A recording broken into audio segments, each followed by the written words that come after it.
नमस्कार दोस्तों, आदर्श technical classes Dausa में आपका हार्दिक स्वागत है। दोस्तों यहाँ पर जो अपने BSP-SCL जो टेक्नीशियन जो बिहार बिजली बोर्ड के अंदर ये सीरीज चल रही है इलेक्ट्रीशियन थ्योरी। आज इसमें 20 दिन 20 चैप्टर और आज का जो चैप्टर रहेगा वो 19वां चैप्टर है और 19वें चैप्टर के अंदर देख रहे हैं AC/DC ड्राइव। दोस्तों ये जो चैप्टर है ये स्टूडेंटों को बहुत ज़्यादा परेशान करता है और इस चैप्टर के यहाँ पे बहुत अच्छे अच्छे क्वेश्चन है जो एग्जाम से रिलेटेड बहुत ही इंपॉर्टेंट रहेंगे। तो आइए एक एक प्रश्न को ध्यान से देखना है, शुरू से एंड तक आप बने रहिएगा। यहाँ पे पहला प्रश्न आता है और यहाँ पे पहला प्रश्न देखिएगा ये। तो दोस्तों यहाँ पे है DC ड्राइव का मुख्य कार्य क्या होता है। तो दोस्तों जो भी ड्राइव है ऐसे समझो, ड्राइव का मतलब ड्राइवर, बिल्कुल।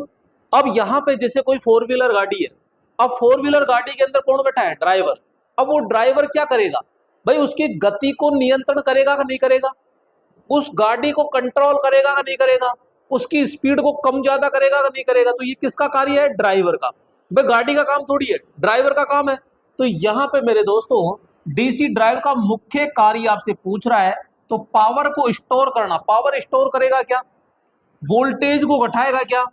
मोटर की गति को नियंत्रित करेगा या करंट को बढ़ाना है?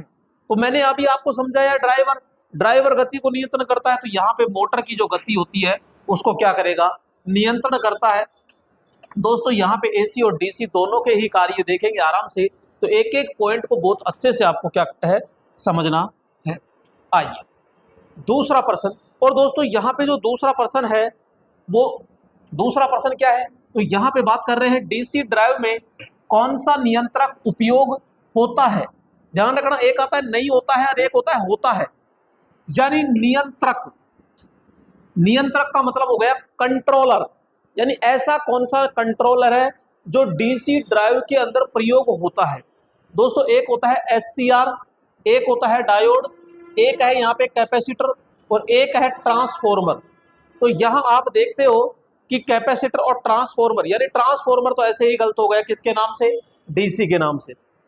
कैपेसिटर किसी चीज को कंट्रोल नहीं करता वैसे।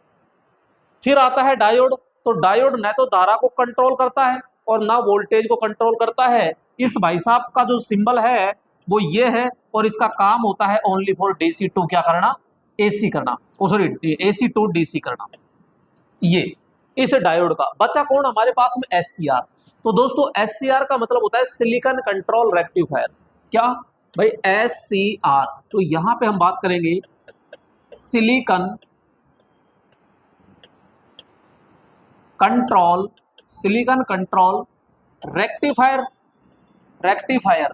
अब दोस्तों ये जो SCR होता है ना, ये इस प्रकार से है SCR, और इसमें कितनी टांग होती है? तो हम कहते हैं भैया 3 टांग होती है। एक होती है एनोड, एक होती है इसमें कैथोड और एक होता है इसमें गेट। तो जो SCR है ये एक प्रकार की एक तो धारा नियंत्रक युक्ति है। कौन सी? तो हम कहेंगे धारा नियंत्रण युक्ति है। और ये जो SCR होता है, किसी भी मोटर होती है उस मोटर की गति को या चाल को नियंत्रण करने के लिए हम प्रयोग करते हैं। कई बार आपने देखा होगा, कहते हैं कि जो पंखा होता है, पंखे की पावर को यानी पावर खपत को बढ़ाने के लिए पंखे के अंदर SCR का हम प्रयोग करते हैं। भाई SCR प्रयोग क्यों कर रहे हो आप? SCR का मतलब यही है कि वो क्या है, खपत को दूर करेगा और स्पीड को क्या करेगा? नियंत्रित करता है। तो ये DC ड्राइव का यहाँ पे जो नियंत्रक का उपयोग होता है वो कौन है? तो हम कहेंगे SCR होता है। क्या होगा? SCR। अगला आता है यहाँ पे 3 नंबर। आर्मेचर वोल्टेज कंट्रोलर किसके लिए प्रयोग किया जाता है? आर्मेचर वोल्टेज कंट्रोल किसके लिए प्रयोग किया जाता है? टॉर्क बढ़ाने के लिए, स्पीड घटाने के लिए, फ्लक्स घटाने के लिए, स्पीड बढ़ाने या फिर घटाने के लिए। तो दोस्तों यहाँ पे आर्मेचर का जो वोल्टेज होता है, अगर आप कंट्रोल कर रहे हो, देखो यहाँ शब्द क्या है? कंट्रोल। कंट्रोल के अंदर दोनों शब्द आ गए, या तो आप आर्मेचर के वोल्टेज को बढ़ाओ या आर्मेचर के वोल्टेज को घटाओ। अगर आर्मेचर के वोल्टेज को आप बढ़ाते हो तो गति भी बढ़ेगी, अगर आर्मेचर के वोल्टेज को घटाते हो तो गति भी घटेगी। अब खुद देख लीजिए यहाँ पे, तो यहाँ पे टॉर्क और फ्लक्स तो होगा ही नहीं, अब होगा स्पीड घटाने के लिए। तो ये तो कंट्रोल के लिए कह रहा है, तो कंट्रोल में तो दोनों होंगे ना, तो स्पीड बढ़ाने और घटाने दोनों के लिए क्या होता है, प्रयोग किया जाता है। क्लियर यहाँ पे। तो यहाँ पे दोस्तों नेक्स्ट जो प्रश्न है वो क्या है, आइए 4 नंबर, निम्न में से कौन डीसी ड्राइव का लाभ नहीं है। तो दोस्तों यहाँ पे डीसी ड्राइव का लाभ नहीं है, तो आपसे क्या पूछ रहा है, डीसी ड्राइव का लाभ नहीं है, तो ध्यान पूर्वक समझिएगा। अच्छा स्पीड कंट्रोल, तो भाई डीसी ड्राइव का लाभ नहीं है, तो स्पीड कंट्रोल करना तो अच्छी बात है, ये तो है। उच्च टॉर्क, ये भी ठीक है। कम रखरखाव और लागत में अधिक, तो भाई साहब लागत में अधिक करेगा तो ये लाभ है क्या, ये बताओ आप। तो यहां पे ये कह रहा है लाभ नहीं है, तो हम कहेंगे लागत में अधिक, तो यही आपका क्या हो जाएगा, राइट ऑप्शन होता है। क्लियर यहाँ पे। नेक्स्ट आगे चलते हैं, 5 नंबर प्रश्न, डीसी मोटर की स्पीड किस पर निर्भर करती है। तो भाई साहब डीसी मोटर होती है, और डीसी मोटर के अंदर बखूबी आप जानते हो, यहाँ पे हम बात करते हैं कि जो ये फॉर्मूला आपने बहुत अच्छे से देखा है कि फाई जेड एन पी अपॉन में 60A। क्लियर, ये चीज़ तो आपने अच्छे से देखा है। तो ये बैक ईएमएफ है, और यहाँ पे मेरे दोस्तों अब कांस्टेंट कौन कौन से होते हैं, तो मैं कहता हूँ देखो, ये समांतर पथों की संख्या कांस्टेंट हो गया, 60 कांस्टेंट हो गया। यहाँ आर्मेचर में चालकों की संख्या होती है वो कांस्टेंट है, और पी भी कांस्टेंट है, बचा कौन, तो यहाँ पे ए बी समानुपाती क्या हो गया, फाई और एन। और अब एन निकालना है, तो यहाँ पे बोलो गति हुई नहीं हुई, गति, और गति है तो फाई कहाँ जाएगा, नीचे, तो चुंबकीय फ्लक्स के तो विलोम अनुपाती हो गई हमारी गति, और जो बैक ईएमएफ है इसके क्या हो गई, यहाँ पे समानुपाती। तो अब खुद देख लीजिए, तो वोल्टेज और फ्लक्स, तो भैया वोल्टेज और फ्लक्स, केवल करंट, करंट का तो नाम ही नहीं है, केवल वोल्टेज, वोल्टेज केवल वोल्टेज जी नहीं, केवल टॉर्क ये नहीं है, तो वोल्टेज भी होगा और फ्लक्स भी होगा, तो यहाँ पे वोल्टेज और फ्लक्स दोनों होगा, तो राइट ऑप्शन क्या हो जाएगा, यहाँ पे क्या हो जाएगा, 5वें में ए ऑप्शन होता है। क्लियर। नेक्स्ट यहाँ पे 6 नंबर प्रश्न क्या कह रहा है, डीसी ड्राइव में ओवरलोड प्रोटेक्शन के लिए क्या प्रयोग होता है। दोस्तों डीसी ड्राइव है तो ओवरलोड प्रोटेक्शन के लिए क्या प्रयोग करोगे, तो एमसीबी, भाई ओवरलोड के लिए डीसी ड्राइव के अंदर प्रयोग करोगे कि भाई एमसीबी है कि ओवरलोड और शॉर्ट सर्किट दोनों में प्रयोग होती है। यहाँ पे सीटी करंट ट्रांसफॉर्मर, एक होता है फ्यूज, और एक होता है दोस्तों थर्मल रिले। जो इनमें जो सबसे बेस्ट है ना ओवर प्रोटेक्शन में, वो है थर्मल रिले। कौन सी है, थर्मल रिले। तो राइट ऑप्शन क्या हो जाएगा यहाँ पे, डी ऑप्शन होता है। क्लियर है यहाँ पे।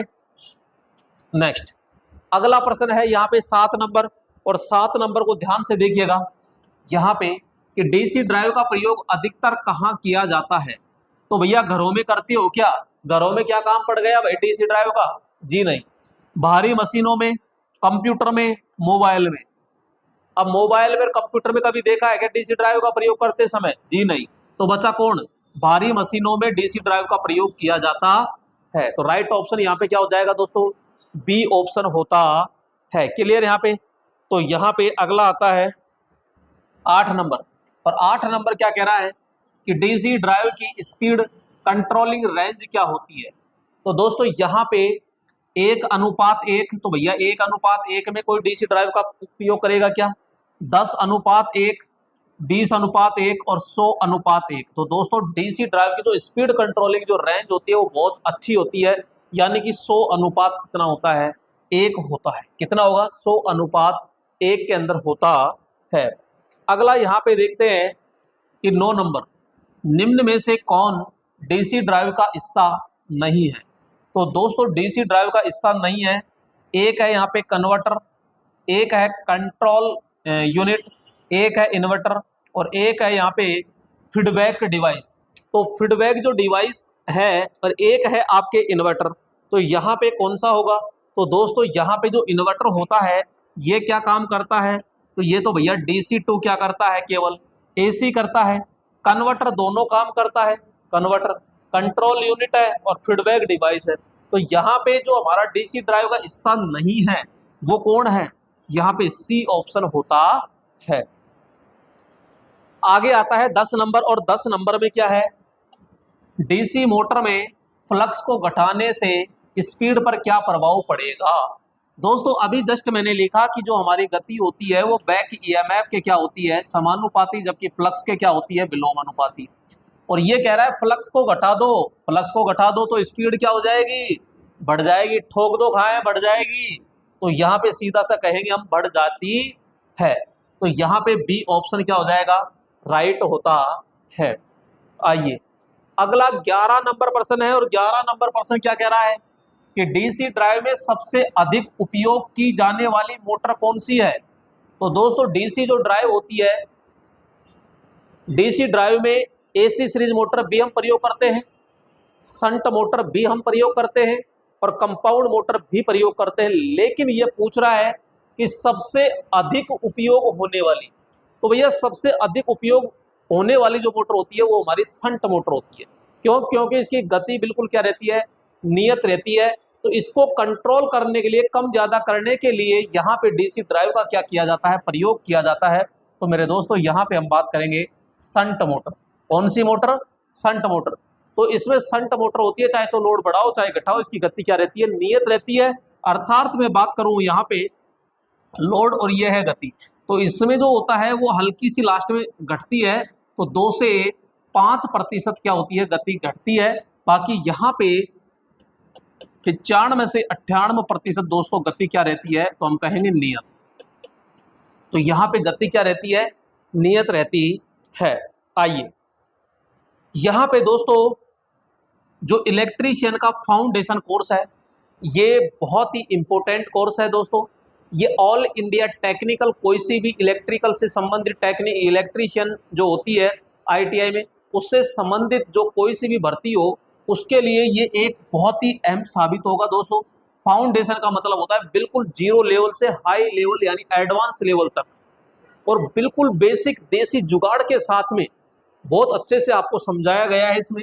और यहाँ मात्र 599 रुपए का कोर्स है, जिसमें आपको 3 सब्जेक्ट मिलेंगे दोस्तों। 3 सब्जेक्ट कौन से होंगे, पहला इसमें आपके जो इलेक्ट्रीशियन थ्योरी है, यहाँ पे इलेक्ट्रीशियन थ्योरी होगी। दूसरी यहाँ पे मेरे दोस्तों, यहाँ पे एक सब्जेक्ट मिलेगी आपको ड्राइंग, ठीक है। और तीसरे नंबर पे मिलेगी आपको यहाँ पे बेसिक साइंस, बेसिक साइंस देखने को मिलेगी। तो आप अभी क्या करोगे, प्ले स्टोर से यहाँ पे आदर्श टेक्निकल क्लासेज ऐप डाउनलोड करके उसको रजिस्टर्ड करके और जल्दी कोर्स परचेज कर सकते हो और उसका आनंद ले सकते हो। कोई भी अगर आपको प्रॉब्लम आ रही है तो आप दोस्तों इस नंबर पे व्हाट्सअप कर सकते हो और कॉल कर सकते हो। तो कई बार क्या है कि मैं जैसे थोड़ा बिजी रहता हूँ या क्लास लेता रहता हूँ तो कॉल अटेंड नहीं कर पाता, तो इससे सबसे बेस्ट होगा आप व्हाट्सअप कर दिया करो, तो मैं उसका रिप्लाई बाद में दे पाऊंगा। ठीक है दोस्तों, नेक्स्ट प्रश्न की ओर चलते हैं। और अगला प्रश्न है यहाँ पे कि डीसी ड्राइव का उपयोग क्यों किया जाता है। तो दोस्तों डीसी ड्राइव का उपयोग क्यों कर रहे हैं, गति बढ़ाने के लिए, भाई सही बात है, गति बढ़ाने के लिए भी करते हैं। वोल्टेज कम करने के लिए, तो भाई वोल्टेज कम करने के लिए नहीं, गति को सटीक रूप से नियंत्रण करने के लिए, ये और भी बेटर ऑप्शन है। यानी जो भी हमारी गति होती है, स्पीड होती है, उसको बिल्कुल सटीक यानी इतने आरपीएम पर ही चलनी चाहिए, तो वो करने के लिए। और केवल मोटर को चालू बंद, जी नहीं, मोटर को चालू बंद के लिए नहीं। तो राइट ऑप्शन तो क्या हो जाएगा हमारा, यहाँ पे सी ऑप्शन होगा दोस्तों, यहाँ पे कि गति को सटीक रूप से क्या करेंगे हम, नियंत्रित करते हैं। ठीक है, आइए अगला प्रश्न क्या कह रहा है कि डीसी मोटर की गति को बढ़ाने के लिए क्या किया जाता है। दोस्तों अभी जस्ट बताया मैंने कि जो हमारी गति होती है वो बैक ईएमएफ के तो समानुपाती और फ्लक्स के क्या होती है, विलोमानुपाती। अब देख लीजिए, तो कह रहा है कि क्या कह रहा है ये, यानी डीसी मोटर की गति को बढ़ाना है। तो भैया डीसी मोटर की गति को अगर बढ़ाना है तो यहाँ पे बैक ईएमएफ तो कम होगा और फ्लक्स क्या हो जाएगा, घट जाएगा। तो फ्लक्स घट जाता है, फ्लक्स बढ़ जाता है, तो पहला तो गलत हो गया। आर्मेचर वोल्टेज बढ़ाया जाता है, आर्मेचर वोल्टेज बढ़ाया जाता है, करंट घटाया जाता है, जी नहीं। फ्लक्स घटाया जाता है तो फ्लक्स घट रहा है और आर्मेचर वोल्टेज बढ़ रहा है। तो भैया यहाँ पे वोल्टेज बढ़ रहा है और ये तो दोनों ही हो गया, मामला गड़बड़ हो गया। और मामला यही है कि भैया इसके अंदर ये दोनों ही राइट ऑप्शन होंगे, ये दोनों ही राइट ऑप्शन होंगे दोस्तों। ये भी राइट ऑप्शन है और ये भी राइट ऑप्शन होता है, क्योंकि यहाँ पे फ्लक्स पर अगर वोल्टेज का मान बढ़ा रहे हो तो बैक ईएमएफ भी बढ़ता है, सीधी सी बात है। और यहाँ पे ये फ्लक्स है तो फ्लक्स घटेगा और वोल्टेज बढ़ेगा, तो दोनों ही इसमें क्या होंगे, राइट ऑप्शन होंगे।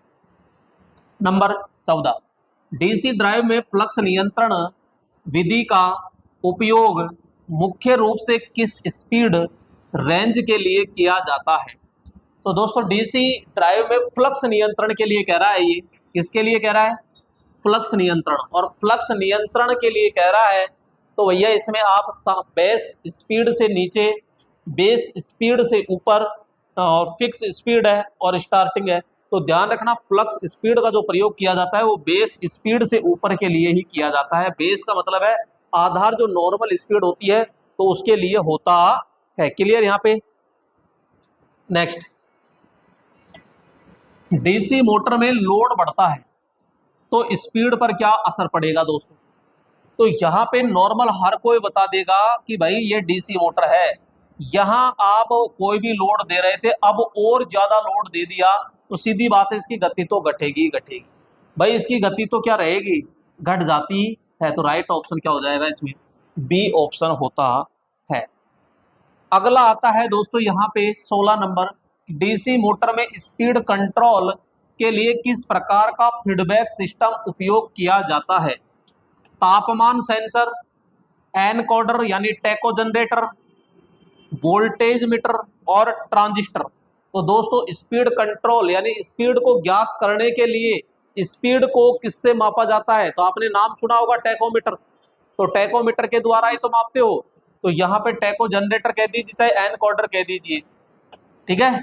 तो यहाँ पे दो प्रकार के होते हैं, एक सेंसर के द्वारा होता है और एक यांत्रिक विधि द्वारा भी अपन मापते हैं। 17 नंबर, निम्न में से कौन सा कंट्रोल मोड डीसी ड्राइव में नहीं होता है? तो भैया कौन सा नहीं होता है और किस ड्राइव में?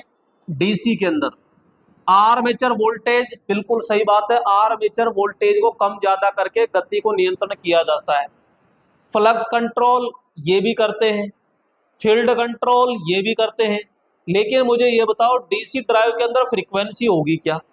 अरे डीसी के अंदर तो जीरो होता है, तो फ्रीक्वेंसी का क्या काम है? तो यहाँ पे राइट ऑप्शन क्या हो जाएगा मेरे दोस्तों, राइट ऑप्शन क्या होता है, सी ऑप्शन होता है। क्लियर यहाँ पे। आइए 18 नंबर, और 18 नंबर पे क्या है दोस्तों, डीसी मोटर के किस भाग को नियंत्रित कर गति को बदला जाता है? तो दोस्तों डीसी मोटर के किस भाग को नियंत्रित करके, तो यहाँ पे हम कहते हैं कि भैया हमारी जो जैसे डीसी मोटर है और ये डीसी मोटर का आर्मेचर है और ये फील्ड वाइंडिंग है और ये हम सप्लाई देते हैं। क्लियर। तो यहाँ पे फील्ड वाइंडिंग जो है क्या कह रहा है, गति को बदला जाता है, गति को बदला जाता है तो भैया फील्ड के द्वारा, और एक है आर्मेचर, तो दोनों के द्वारा ही तो बदलते हैं भाई। यहाँ से फ्लक्स होगा और यहाँ से वोल्टेज होगा, तो यहाँ हम कहेंगे आर्मेचर और फील्ड वाइंडिंग दोनों के द्वारा क्या किया जाता है, बदला जाता है। आगे आता है यहाँ पे 19 नंबर, डीसी ड्राइव को नियंत्रित करने के लिए कौन सी तकनीक उपयोग की जाती है? PWM यानी पल्स विड्थ मॉड्यूलेशन यानी पल्स चौड़ाई मॉड्यूलेशन। एक होता है AM, एक होता है FM, एक होता है PCM। तो राइट ऑप्शन क्या हो जाएगा यहाँ, PWM जो होता है, ये तकनीक जो होता है डीसी मोटर के अंदर, डीसी जो ड्राइव होता है उसके लिए हम प्रयोग करते हैं। अगला है दोस्तों यहाँ 20 नंबर, डीसी ड्राइव में कौन सा इलेक्ट्रॉनिक घटक गति नियंत्रण में महत्वपूर्ण भूमिका निभाता है? एक होता है डायोड, एक होता है ट्रायक, एक होता है SCR और एक होता है रिले। दोस्तों SCR यानी सिलिकॉन कंट्रोल रेक्टिफायर और थायरिस्टर। ये शायद पहला या दूसरा प्रश्न था और मैंने बहुत अच्छे से समझाया था कि किसके द्वारा नियंत्रण करते हैं। अब यही तो पूछ रहा है कि इलेक्ट्रॉनिक घटक कौन सा है, तो मेरे दोस्तों यहाँ तो सारे ही इलेक्ट्रॉनिक्स है। डायोड, अगर डायोड के सिंबल की अगर बात करते हो तो ये लो, लेकिन इस भाई साहब का जो कार्य है वो केवल क्या है, AC टू DC। न तो ये धारा को नियंत्रण करेगा, न वोल्टेज को कंट्रोल करेगा। मैं बात करता हूं यहाँ ट्रायक, ट्रायक का सिंबल होता है मेरे दोस्तों इस प्रकार से, और ये 2 दिवसीय होता है भैया। डायोड 1 दिवसीय होता है, डायोड तो 1 दिवसीय है, लेकिन यहाँ पे जो ट्रायक है ये 2 दिवसीय होता है। SCR SCR की बात करें तो ये लीजिए, यहाँ पे ये SCR होता है, एनोड कैथोड और गेट। तो ये धारा नियंत्रण है, और ये तापमान को भी नियंत्रण करता है, ये प्रकाश को नियंत्रण करता है, ये मोटरों की गति को नियंत्रण करता है, कई सारी चीजें हैं। यहाँ रिले होता है, एक रिले, तो ये भी धारा एंड वोल्टेज प्रचालित होता है, ठीक है। तो यहाँ पे जो DC ड्राइव में कौन सा इलेक्ट्रॉनिक घटक गति नियंत्रण में महत्वपूर्ण भूमिका निभाता है, वो होता है हमारा SCR। कौन सा होता है दोस्तों, SCR। आइए अगला 21 नंबर, AC ड्राइव किस मोटर के साथ है। अब दोस्तों ये तो नॉर्मल है कि जो AC मोटर है, तो AC मोटर कौन सी होती है, DC motor, induction motor, stepper motor, single phase motor. तो दोस्तों यहाँ पे इंडक्शन जो मोटर होती है, इंडक्शन के अंदर AC DC single phase, three phase सब होता है। तो यहाँ इंडक्शन मोटर जो होती है, इंडक्शन मोटरों की गति नियंत्रण के लिए AC ड्राइव का हम क्या करते हैं, प्रयोग किया जाता है। किसका प्रयोग किया जाता है भाई, यहाँ पे। तो 22 नंबर, VFD का पूरा नाम क्या है, तो voltage variable frequency drive, variable frequency drive, variable frequency drive device. तो डिवाइस नहीं होगा यहाँ, वेरिएबल फ्रीक्वेंसी डिवाइस ड्राइव होगा दोस्तों। राइट ऑप्शन क्या हो जाएगा यहाँ पे, बी ऑप्शन हो जाएगा दोस्तों। बहुत सीधा प्रश्न है, इस चीज को ध्यान रखना, ठीक है। आगे चलिएगा, यहाँ पे इसका कमेंट में आप आंसर दीजिएगा, क्या होगा। VFD यानी वेरिएबल फ्रीक्वेंसी जो ड्राइव है, इसे नियंत्रित करता है। तो दोस्तों जो VFD है ये किसे नियंत्रित करेगा, वोल्टेज को। बिल्कुल सही बात है, ये वोल्टेज को नियंत्रित करता है, करंट को जी नहीं, करंट को नहीं करता। यहाँ पे फ्रीक्वेंसी भैया इसको भी ये कंट्रोल करता है। तो वोल्टेज और फ्रीक्वेंसी दोनों को क्या करता है, ये VFD कंट्रोल करता है। क्लियर। नेक्स्ट यहाँ पे बात करेंगे 24 नंबर, AC ड्राइव की सबसे बड़ी विशेषता क्या है। तो आसान स्थापना होती है, ऊर्जा की बचत होती है, भारी आकार होता है, और कम टॉर्क होता है। तो बहुत सबसे जो बड़ी विशेषता है इसमें यह ऊर्जा की जो बचत की जाती है, यही अहम रोल होता है, क्योंकि यहाँ जो पावर लॉस होता है इसको ही तो दूर करना होता है। तो यहाँ पे पावर लॉस को क्या करना होता है, बचत करना, यही अहम विशेषता कह दो चाहे या लाभ कह सकते हैं। तो राइट ऑप्शन इसमें क्या हो जाएगा, बी ऑप्शन होता है। अगला प्रश्न आता है आपके 25 नंबर, कौन सा हिस्सा AC ड्राइव में DC बनाता है। AC ड्राइव में DC बनाता है, तो मेरे दोस्तों एक होता है इन्वर्टर, एक होता है यहाँ पे कन्वर्टर, एक होता है यहाँ पे ब्रेकर, और एक होता है ट्रांसफॉर्मर। तो ये कह रहा है DC बनाता है, तो ट्रांसफॉर्मर के बस की बात नहीं है, ब्रेकर की है नहीं। इन्वर्टर आपका DC2 क्या करता है, AC। ये क्या काम करता है, DC2 AC। बचा कौन, हमारा कन्वर्टर। तो कन्वर्टर AC2 DC और DC2 AC दोनों ही कार्य करता है। तो यहाँ सीधा सा पूछ रहा है AC ड्राइव में DC बनाता है, तो राइट ऑप्शन क्या हो जाएगा यहाँ पे, बी ऑप्शन होता है। क्लियर। आगे पूछ रहा है आपसे, VFD वेरिएबल फ्रीक्वेंसी ड्राइव में आउटपुट वोल्टेज किसके अनुसार बदलता है।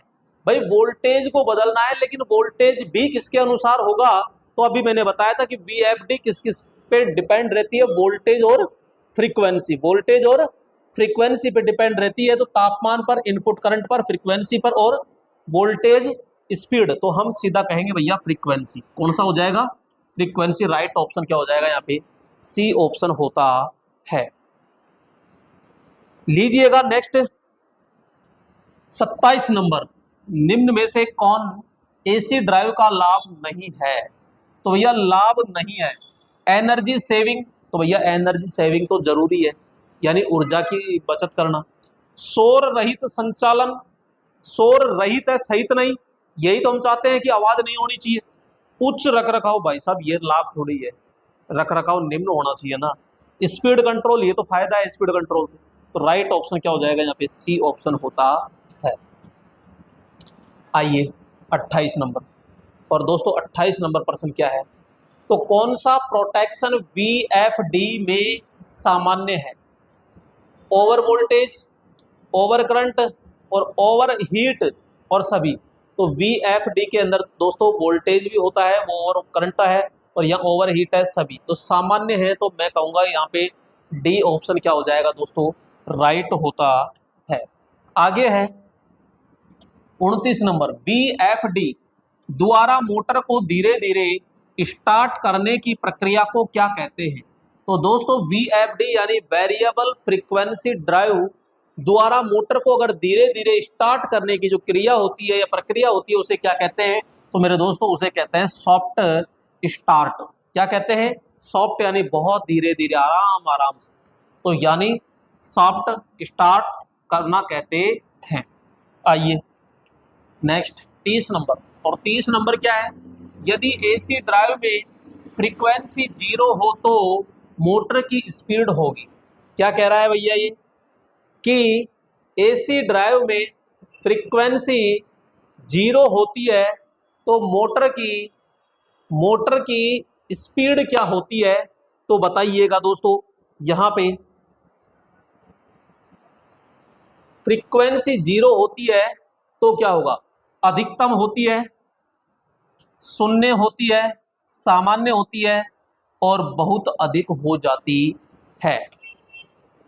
हाँ भाई दोस्तों आपको एक फॉर्मूला पता होगा, F बराबर PN/120। क्लियर? किस किस के बारे में कह रहा है? ये कह रहा है स्पीड और फ्रीक्वेंसी। तो क्या हमारे पास में स्पीड और फ्रीक्वेंसी है? क्या कह रहा है ये भाई साहब 0 है, फ्रीक्वेंसी 0 है। अरे जब एफ इस गति के समानुपाती है तो यहाँ एफ 0 है तो गति भी क्या होगी, 0 होगी। तो यहाँ सीधा सा क्या ठोकेंगे कि शून्य होती है। क्या हो जाएगा, शून्य होती है। नेक्स्ट 31 नंबर, एसी ड्राइव में किस प्रकार की फीडबैक प्रणाली प्रयोग की जाती है? तापमान sensor, pressure sensor, speed sensor यानी एनकोडर या टैकोमीटर और फ्यूज गेज। तो दोस्तों ये थोड़ी देर पहले भी आपने देखा था, तो यहाँ पे सीधा क्या जाएगा, एनकोडर यानी टैकोमीटर यानी स्पीड जो सेंसर होता है वो प्रयोग किया जाता है। क्लियर? नेक्स्ट यहाँ पे 32 नंबर क्वेश्चन है और 32 नंबर प्रश्न को ध्यान पूर्वक समझिएगा कि वीएफडी का आउटपुट किस टाइप का होता है। वीएफडी का आउटपुट किस टाइप का होता है? Pure sine wave, modified square wave, PWM. यानी कि यहां पे पीडब्ल्यूएम विड्थ मॉड्यूलेशन आधारित है और कांस्टेंट वोल्टेज है, तो भैया वीएफडी का जो हो जाएगा पीडब्ल्यूएम आधारित होता है। अगला आता है 33 नंबर कि निम्न में से कौन सी इकाई वीएफडी में पावर फैक्टर सुधारने के लिए होती है? तो भैया पावर फैक्टर कौन कौन सुधारता है? पावर फैक्टर सिंक्रोनस मोटर सुधारती है, कैपेसिटर सुधारता है, और एक जैसे फेज एडवांसर की बात करते हैं तो वो फिल्टर सुधारता है क्या? जी नहीं। कैपेसिटर बैंक, चौक और रिएक्टर, तो हम कहेंगे सीधा कैपेसिटर जो बैंक होता है ये पावर फैक्टर सुधारने के लिए प्रयोग किया जाता है। नेक्स्ट, यदि वीएफडी में सेट फ्रीक्वेंसी 50 हर्ट्ज है, ठीक है, 50 हर्ट्ज से घटाकर क्या कर दो 30 हर्ट्ज कर दी जाती है, तो मोटर की गति, अरे भैया अभी तो समझाया मैंने, एफ बराबर क्या होता है, पी एन। तो यानी कि जो एन होता है ये इसके क्या है, समानुपाती है। और क्या कह रहा है ये, फ्रीक्वेंसी 50 से 30 कर दे यानी फ्रीक्वेंसी घटेगी तो गति भी क्या हो जाएगी, तो हम कहेंगे सीधा गति भी क्या होती है, घटती है। यानी बी ऑप्शन क्या हो जाएगा इसका, राइट ऑप्शन होता है। अगला प्रश्न देखिएगा, और अगला प्रश्न है 35 नंबर, एक ऐसी ड्राइव में रैंप अप टाइम, ये क्या है, रैंप अप टाइम का क्या मतलब होता है? तो दोस्तों ध्यान से समझो, जो हमारी प्रेरण मोटर है वो बिल्कुल शून्य गति से और रनिंग अवस्था में जब आती है, क्या जैसे ही आप स्टार्टर का बटन दबाते हो तो वो शून्य अवस्था से और रनिंग अवस्था में जब आती है, तो शून्य से रनिंग में आने में जो समय लगता है ना, उस समय को ही हम क्या कह रहे हैं, रैम अप टाइम के नाम से जाना जाता है। तो बंद यानी मोटर बंद होने का समय, जी नहीं। मोटर रुकने का समय, मोटर को शून्य से पूर्ण गति तक लाने का समय, बिल्कुल राइट ऑप्शन यही है दोस्तों, सी यहां पे।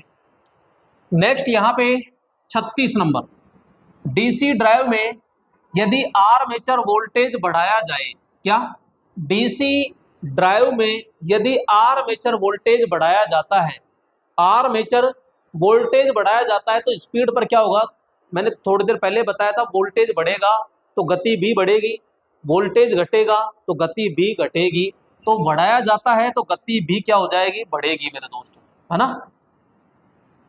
नेक्स्ट यहां पे 37 नंबर आता है, वीएफडी यानी वेरिएबल फ्रीक्वेंसी डिवाइस उस ड्राइव में ब्रेकिंग के लिए कौन सी तकनीक प्रयोग होती है, diode braking, dynamic braking, mechanical braking और सीरीज ब्रेकिंग।